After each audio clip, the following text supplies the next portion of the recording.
Hello, I'm Melissa Candelaria, and I am here with Tabassum Wyne with the Muslim Advisory Council of Canada. We're here to talk about something hugely important and still prevalent in our communities, talking about Islamophobia, racism, anti-racism, and prejudices of different cultures in our communities. So first of all, Tabassum, thank you for so much for taking the time to speak with me. Thank you for having me, Melissa. No problem.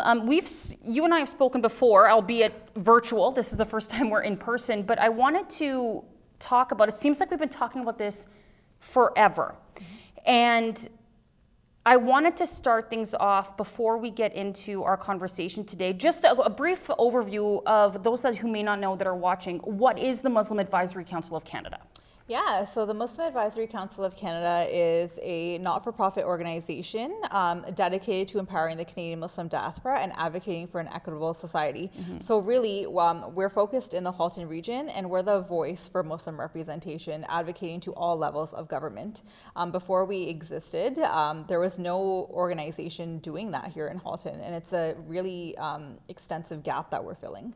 So, you talked about it being having a gap and fulfilling a need, but why did you decide that it was your journey to take to create this advocacy group?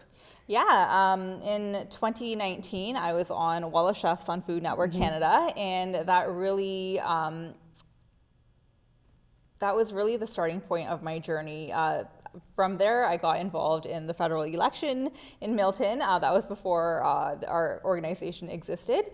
And I realized I was very passionate about bringing the needs of the Muslim community forward. And we're very thankful and grateful to have a representation in our government that actually listens.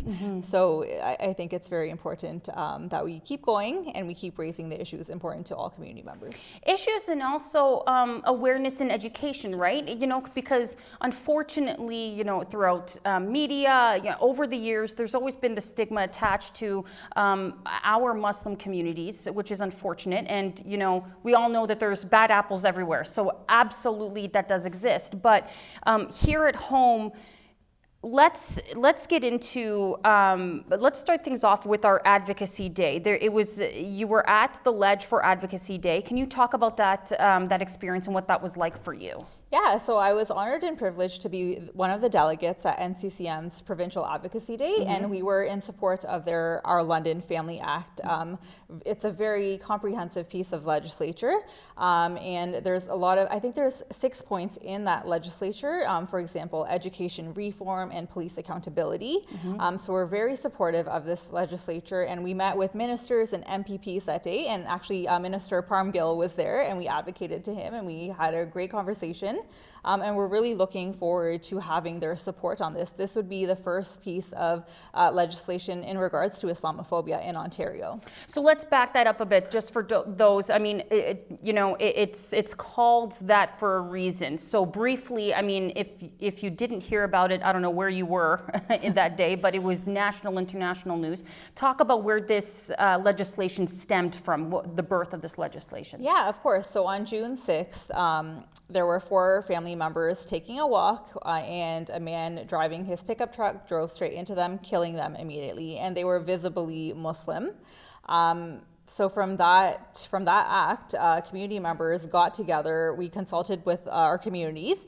We were part of that conversation, and the London Family Act was brought forth by NCCM, the National Council of Canadian Muslims. They're a really great organization pushing legislation like this that is much needed. So that's how it stemmed. But you know what? We've had other Islamophobic incidences happen in Canada. The Quebec City mosque shooting happened. And again, there was no legislation put in place in regards to Islamophobia. So that's a really big concern. It certainly is a big concern. So when we talk about this act, which, if my understanding, it's going to be introduced in the new year, right? Yes. So in this act, you did briefly talk about certain points, in particular policing. Can you talk about what are some of the issues there what are we not doing as a society to deal with this, and why they became specific points in this legislature? Yeah, so for example, when community members report hate incidences to the police, not much is done about it because that legislation piece at the federal level isn't there. There's no such thing as an Islamophobic like hate crime. So that part really needs to be done by the federal government. So we're hoping they're working on that based on all the recommendations that many organizations have put forth, specifically the NCCM. However, it's also a part of this is also that community, we're not coming forward to report the incidences because we hear from our community members that nothing's being done. So it's kind of like twofold, like the community's not coming forward, and then when they do come forward, the police aren't doing anything. So it's a really big problem because it means that we're underreporting Islamophobia. I just had a conversation with Halton Region Police, and last year alone, they only had 3 incidences of Islamophobia reported to them, and 2 of them were mine. Yeah. So that's a huge problem because we know, we see it on social media where people are posting about Islamophobia happening to them, but they're not reporting it to police. So that's interesting to me. So you were brave enough to report your incidences. Just for those that, I mean, I'm sure they're aware, but can you describe like the levels of the types of things that our Muslim communities here in Milton, Halton, wherever are dealing with, stemming from your personal experience? If you can go through that, you don't have to go into too much detail, but. Yeah, of course. So in my role, like I'm very public, so I feel I'm targeted a bit more than the everyday. However, there is street harassment where people are driving in their cars and they hear, go back to your home, go back to your country. And it's like, if you're a Muslim, like such as I am, born and raised in Canada, when I hear that, I'm just like, this is my home. So it's that really Islamophobic, racist piece there that is so hurtful. But then there's times where even politicians can perpetuate Islamophobia as well. And I've been at the receiving end of that, and it's absolutely unacceptable. And there's no accountability with our politicians as well. If you bring something forward, it's not like they're going to lose their jobs. So it's really worrisome. How does that, how does it, you talk about it being unacceptable, and that's, and for sure, absolutely, but how does it make you feel being on the receiving end of that? What do you feel at that moment? I think I have gotten so used to it that I don't feel anything anymore. But I think the first few times I was on the receiving end, I felt really scared because I have 2 little children, I have a family, and the worry is that what if somebody holds so much hate in their heart that they drive their truck into like our car while we're walking. Since the London, Ontario attack, like I feel the whole community has shifted in like how we go about our daily lives. Like for example, myself, I don't walk outside anymore. I walk on an indoor track now just because I don't feel safe. I can't even begin to imagine being on that receiving end. And so, I mean, we're here to talk about Islamophobia specifically, but it stems from an overall issue with dealing with anti-racism, or dealing with racism, or rather in hate in general. Now, it was our MPP is also the Minister of Citizenship and Multiculturalism, and he was asked questions during question periods and has been in the hot seat with what the current government, our provincial government, is doing to address racism. There is a fund to help certain groups that was announced not too long ago. Is that enough? Is that a step in the right direction? Talk about what we're doing on a provincial level and what we're missing, and what we're doing, what the government's doing right, or what we could be doing better. Yeah, so we actually met Minister Gill at Provincial Advocacy Day, and he did mention that they had doubled their anti-racism and anti-hate grant fund. I believe it was $3.2 million. However, we know how big of a problem racism is in our province, so I don't know if that is enough, or if that would be solving the problem. I believe legislation needs to be put into place, and we're really looking for Minister Gill's support on the Our London Family Act. Now, moving from this would deal with the issues of racism and Islamophobia with the London Act provincially, though. So now let's talk about the feds. What could the feds do, or what have they not done? I mean, they did have that summit months ago before the election. What are you looking for from them? Yeah, so it's twofold here that the summit was held right before an election. So I just want to mention that. And I do want to mention that the HOC, the House of Commons, they just went back to the House of Commons about 2 weeks ago. So we're giving them a little bit of time. However, I have been putting pressure on our MPs in Halton, and they know this. But we did meet with all 5 of our Halton MPs in the summer, and we presented our policy recommendations, such as criminalizing Islamophobia, condemning Bill 21, the online hate legislature, which they actually introduced prior to the election. We're hoping they introduce that again and get that passed, because online hate is a really big problem in regards to Islamophobia and other types of hate. And we also would like to see anti-Islamophobia training for federal employees and politicians included. So the educational piece comes is part of that. Is there, before I get back to education, you talked about Bill 21. Talk about that a little bit more. Can you expand on that?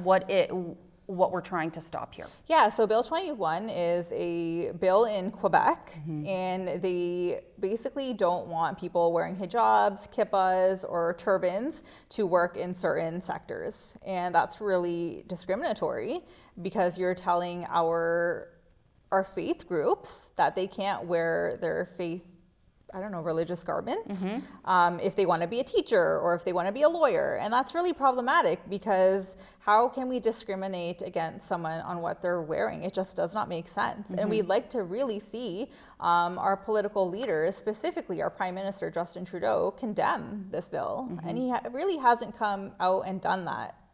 How has our Halton MPs done with that? I believe they've been pretty good. They all pretty much, I don't want to put words in their mouth, but they've been very supportive in saying that this is a discriminatory bill. However, you'd have to ask them specifically. But have you gotten a sense that, are you getting any pushback from your MPs and MPPs on this front, or are you feeling that you are being supported in these initiatives, and your community's being supported in these initiatives in this level? It's just not fast enough is what you're saying, right? Of course, I don't believe it's fast enough, but however, being cognizant that they just went back to the House of Commons 2 weeks ago. So we're hoping to have some meetings and talking about what they're going to be implementing about Islamophobia, because this just cannot be ignored any longer. I remember having a conversation with the MPs that after the Quebec City mosque shooting, something should have been done. The London incident should not have even occurred. Right. Yeah. Let's talk about the education piece. And,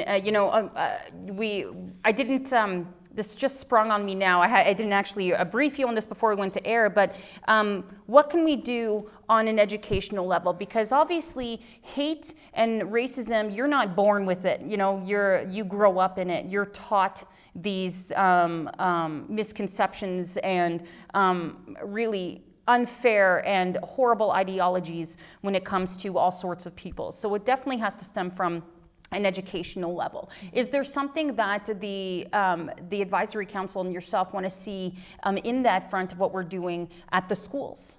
Yeah, so I'm not sure if you're aware, but I am the co-chair of the Halton District School Board's Human Rights and Equity Advisory Committee, and they're doing really groundbreaking work. Our London Family Act actually recommends that the minister shall ensure that district school boards gather qualitative or quantitative data on experiences of racialized students and staff. And you know what? Halton District School Board has already done that.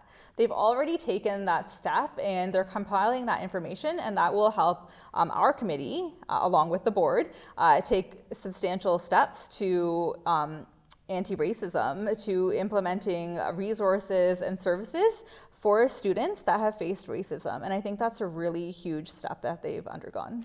That's the Halton District School Board. Have you had any dealings or discussions with the Halton Catholic District School Board in some of their initiatives that they may be doing, or you'd like to see them do on the education front? Yeah, I believe the education reform piece in this legislature, the Ontario or our London Family Act legislature, suggests that there should be education reform and there should be resources from kindergarten up to grade 12 in all districts.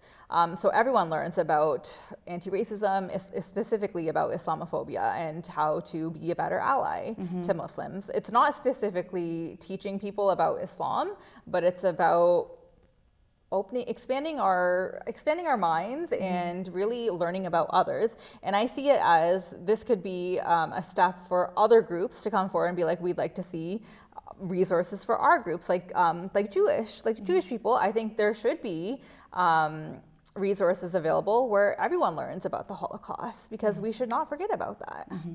And different cultures and races, and 100%. yeah, and I mean, considering that here, I mean, in Halton we're very multicultural, but in Milton too, it's very multicultural, and we've got families from all over coming here, and which is lovely to see. And I know that on the town level, municipal level, there are numbers. They just recently have done surveys in terms of population groups and things like that, and we are increasingly becoming very multicultural. So this, not only this act, but your group and what you're looking for becomes, it's always been important, but it becomes even more important to continue this advocacy, right? 100%. It becomes increasingly important to have the support of our provincial and federal leaders to work with us, because we believe in collaboration. And the only way forward is to support community organizations who are actually doing the work on the ground.